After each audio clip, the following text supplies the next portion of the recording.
أهلا بكم أعزائي مستمعي راديو هيفي اف ام. أنا سيران أحمد، سأقدم لكم حلقة جديدة من دنيا تيك. في هذه الحلقة أعزائي المستمعين، إعلانات الفيديو مجال الصراع الجديد بين الفيسبوك واليوتيوب.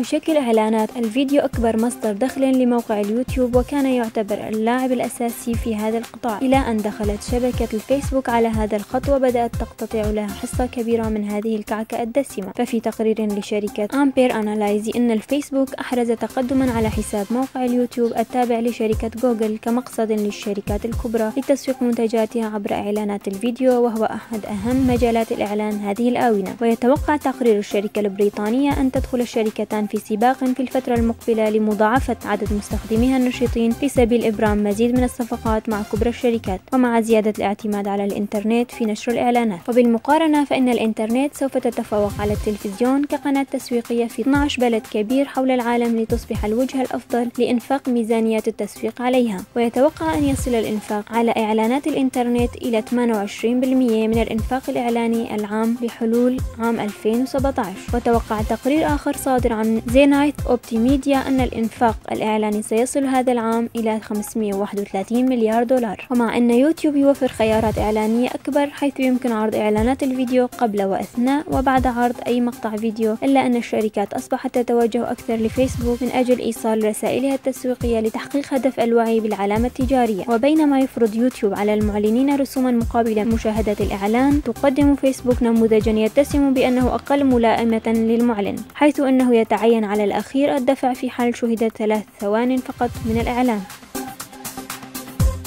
تفنني في عالم الخيال لجمال أظافرك مع تقنية A3D هولوجرام.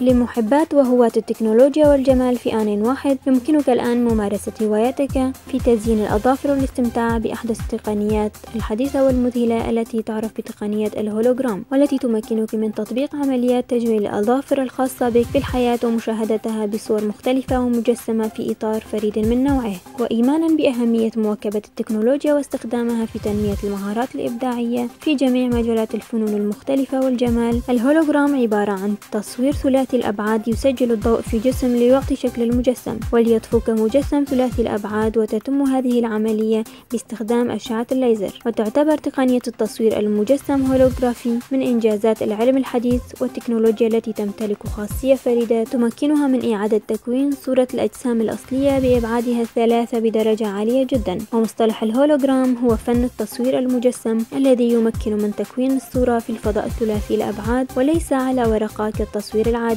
كما أن الصورة المعروضة لا يمكن تمييزها عن الجسم الأصلي أبدا. يمكنك تطبيق ميتافيرس من استخدام تقنية الهولوجرام في التفنن بأشكال طلاء الأظافر والتركيبات الخاصة به لتقومي بمشاركتها من خلال التقاطك لصور فيديو حية 3D من أظافرك وإرسالها ومشاركتها مع أصدقائك. يحتوي على وظيفة ثلاثية الأبعاد في دائرة الرقابة الداخلية للتطبيق المجاني، مما يتيح لك إضافة الصور المتحركة إلى صور أظافرك كالألعاب النارية والبريق والحيوانات والرقص. كما يمكنك أيضا من حفظ ملفات الفيديو ومشاركتها على مواقع التواصل الاجتماعي المختلفة ليندهش أصدقائك من الرموز التعبيرية 3D التي تطير من أصابعك. يمكنك الاستمتاع بتقنية التطبيق المميز من خلال تحميله من .mm.nails.com. كما يمكنك التطبيق من شراء الأظافر المزينة من خلال الموقع الإلكتروني لتتمتع بأجمل أشكال الأظافر المنوعة.